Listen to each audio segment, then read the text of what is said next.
in 2003. This is her 18th birthday in New York a couple years ago. She's going to be my most stubborn child. She's actually 20 years old now. She just turned 20 on September 9th. And she is due with her first baby October 5th. I don't have a picture of a baby. You thought a picture of a baby was going to pop up, didn't you? After that deployment, I went back home, did a 12-month deployment. I had to go to some schooling and training. Wasn't really around my family. Upload other people going to Afghanistan and Iraq, doing all kinds of stuff, really busy. Even though we're back home, we're still not with our family. I was home for 10 months. During that, doing all that training, and then I moved my family to Fort Carson, Colorado. I was there 3 months. I deployed again for another 13 months. That year I was having trouble because my oldest daughter was going into high school. I was going to miss her first date. I was going to miss her first day of high school. I wasn't going to be there to warn her about the thoughts in his head. And I wasn't going to be there to warn him to behave, or he did.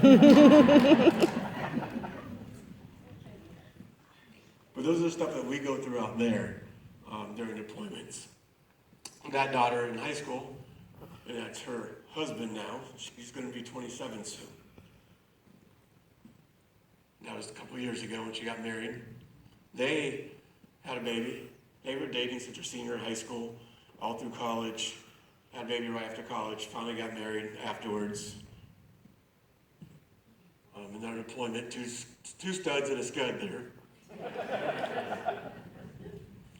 Me thinking, why am I here? Now again, this is pondering life and what it's like out there and what's going on with my family back home. What is the next picture?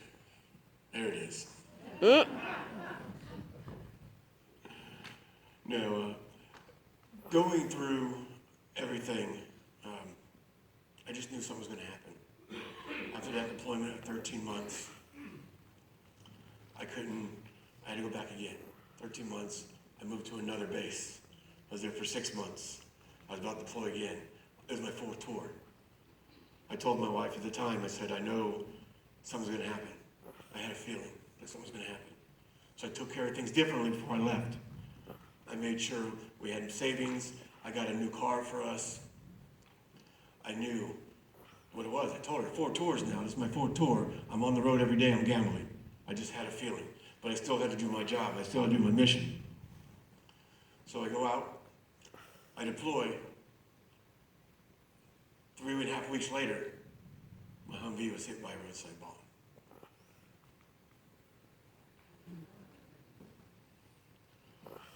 Foreman at Humvee never made it home. I was the only survivor. Burnt over 38% of my body.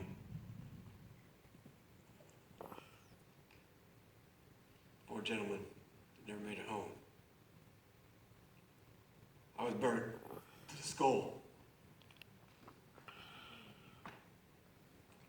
Took 18 months to finally heal the skin on my head.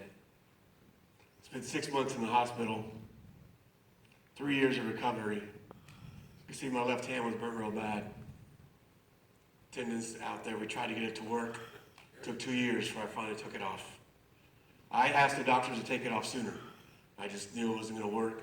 It just kind of sat like that, caused a lot of pain for me. Couldn't do anything with it. So I asked them to take it off. They said, give us 18 months. I gave them 2 years. And we decided, they agreed with me and finally took it off. My eyes, I've had over 16 surgeries just to repair my eyelids. My left eye, they almost threw away because they didn't think they could save it. They didn't know that it had enough skin. They took my left shoulder, twisted it up, replaced the left side of my face. The right side is actually my neck. They stretched it so tight that the staples ripped open and created that big scar you see up there. It almost took another 3 more surgeries. You see they got repairing the scar there just to get that scar to release a little bit more.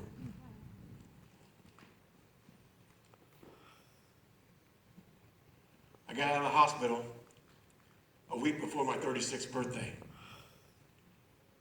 Somebody thought it was a great idea to wake up a burn survivor with fire in his face and sing happy birthday.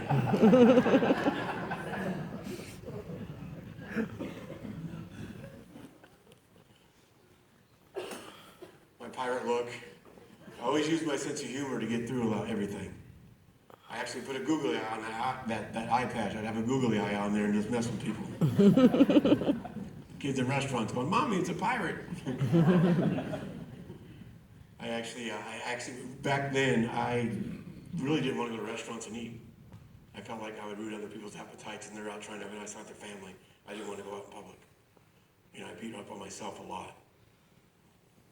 They tried different ways to heal the skin. Broke contact lenses called Altazir with antibiotic in it. Didn't really work that well. There's a pretty face. You can see why you wouldn't want to be eating barbecue in front of me, right? But you guys got sick right there. It's okay. You can laugh at that. This was my last surgery I just had, my 48th surgery. I just had that last December. So they replaced this eyelid that they were going to throw away that they actually saved. They took skin from my hip and put a whole graft over the eye. Because what happens is the scar heals, it's one long scar, and it pulls the eye open, so it's not protected as much. So every 2 years I go in and get another surgery to help release the skin so I can keep this eye. I have great vision, I don't need glasses. I hear just fine, which is crazy. I actually hear better than most people. I can hear behind me. It's the best thing without the radars in the way. I'm at the restaurant, eavesdrop on everybody else, and no one knows it. But they kept the eye covered for 1 month, and then I had an eye-opening experience. Actually, 25 minutes, I laid there in a chair while a doctor slowly cut each layer open. Couldn't feel anything. That skin was dead. The nerves are gone from it. But I could feel the tugging. And he said, he's trying to distract me. He's like, just talk to me, just talk to me. Just tell me some of your jokes. I'm not about to make the doctor laugh. The razor that far from my eyeball. Then we're back for another surgery.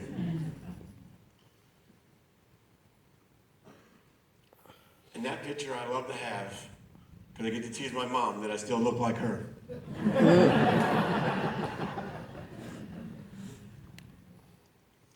The first year of the recovery was the hardest. I was the only survivor. I had survivor's guilt. I felt like a burden to my family. Every surgery I went into, they had to worry if I was going to make it out without an infection. Was I going to make it through that surgery?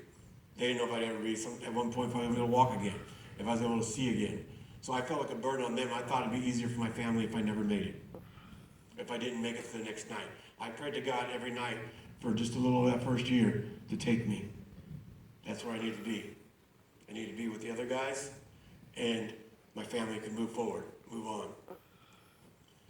I want to talk to you real quick about survivor's guilt. We have a lot of veterans in